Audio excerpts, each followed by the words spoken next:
Merci, chers collègues. La parole est à notre collègue Sohnaba, numéro 2, suivi de Ismaël Diallo.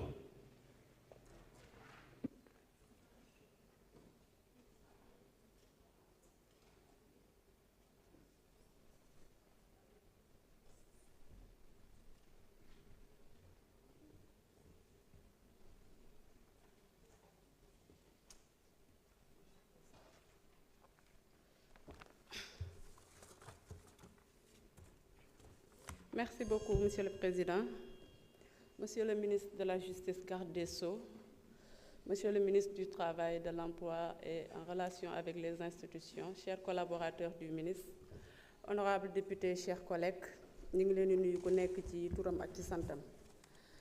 Di nuyu Madame le ministre, Madame la Présidente de la Commission, di ko souhaiter plein succès. Parce qu'on pense qu'avec elle à la tête de cette commission sera mieux connue par les Sénégalais et impactera positivement le vécu des Sénégalais, notamment en matière de droits de l'homme.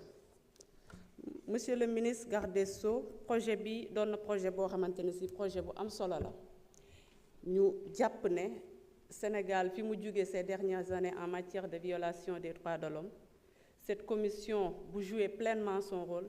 Ça soulagera les populations, notamment ñi nga xamante ne ci dañuy bafouer seeni ay droits. Projet bu am solo la ñu koy rafetlu mais dañu am quelques préoccupations rek yoo xamante ne ci bëggoon nañ ngeen indi ñu ci ay leeral.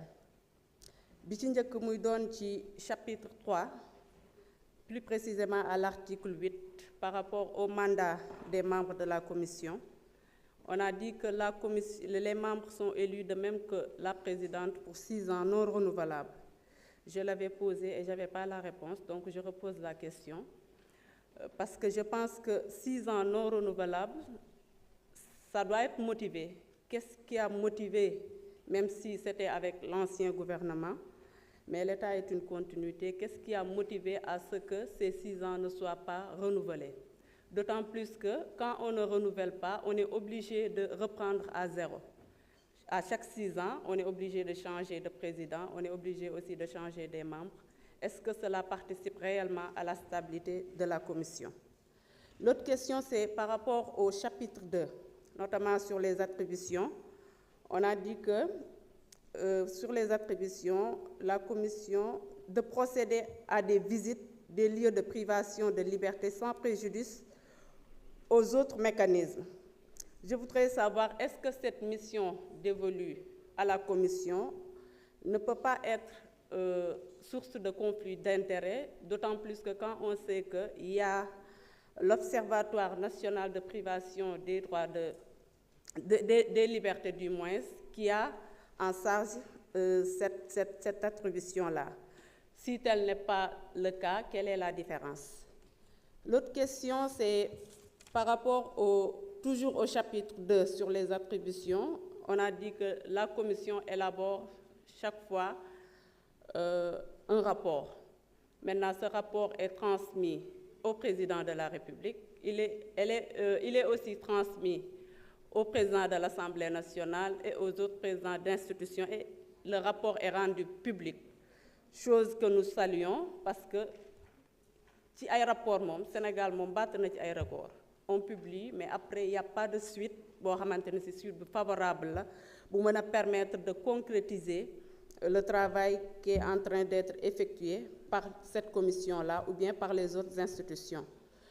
Sur ce, est-ce que la commission, après avoir transmis peut-être les dossiers au ministre, est-ce que la commission a droit de regard ou bien peut faire le suivi nécessaire pour que les recommandations ou autres doivent être appliquées?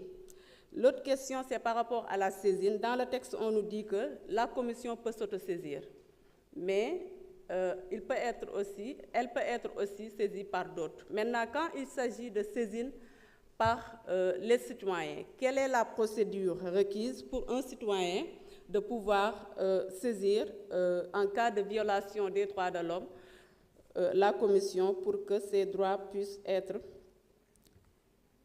pour que ces droits yi nga xamante ne si moom la ñu bafoué ces droits là ñu mën ko delloo. C'était les quelques préoccupations que j'avais pour le projet de loi, tout en souhaitant encore une fois à Madame la Présidente plein succès, parce qu'on sait qu'avec vos compétences, vous pourrez amener la Commission à jouer pleinement son rôle. Je vous remercie. Merci, chers collègues. La parole est à notre collègue Ismaïla Diallo, suivi de Ndialou Bathily.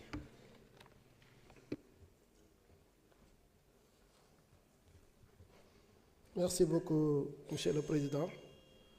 Donc, Monsieur le ministre, nous voulons nuyu ses collaborateurs, mes chers collègues députés. Donc, nous voulons profiter, féliciter les ministres vraiment si c'est une nomination, encourager les aussi si c'est un travail d'abord. Féliciter le président Bassirou Diomaye Faye parce qu'apparemment, le projet de loi bi def na ci circuit bi 13 ans on dirait donc tey jii bu ñu amee occasion indi ko aussi bien en commission technique indi ko aussi tey en plénière pour ñu mun ko jàllale loolu dañ ciy kontaan di kontaan également sur le fait que ci rapport bi dégg naa ñu ne tribunalu Guinguinéo dinañ ko installer bientôt donc loolu ñu ngi ciy am kontaante bu baax a baax a baax man nag dama am benn livre boo xam ne dama ko bëgg livre bi day wax pourquoi certains pays sont pauvres et certains pays riches ku ñu wax Acemoglu ak Robinson ñoom ñoo ko bind ils sont posés nag beaucoup de questions di laaj ndax tàngoor mooy tax ab réew pauvre ndax culture mooy tax ab réew pauvre wala mu riche wala situation géographique wala dafa war a nekk ci montagne wala mu nekk situation plate mooy doon pauvre ba ñu xoolee dafay analyse yooyu ñu ne déedéet leen rek mooy tax souvent yenn pays di am richesse yeneen pays di am pauvreté mooy souvent da ngay gis yenn pays yi dañu respecter les droits humains alors que yeneen pays yi dañuy respecter les droits humains donc il nous faut des institutions fortes inclusives pour que vraiment ku ci ne ak foo munti nekk ak foo munti bokk ak foo munti ci Sénégal bu ñu respecter say droits yow di nga mën a demal sa bopp. donc loolu tey jii boo gisee ma koy wax dama gis ne tey jii le fait que tey jii ñu mettre en place commission bi dafay renvoyer à ça gis naa nag ñëpp.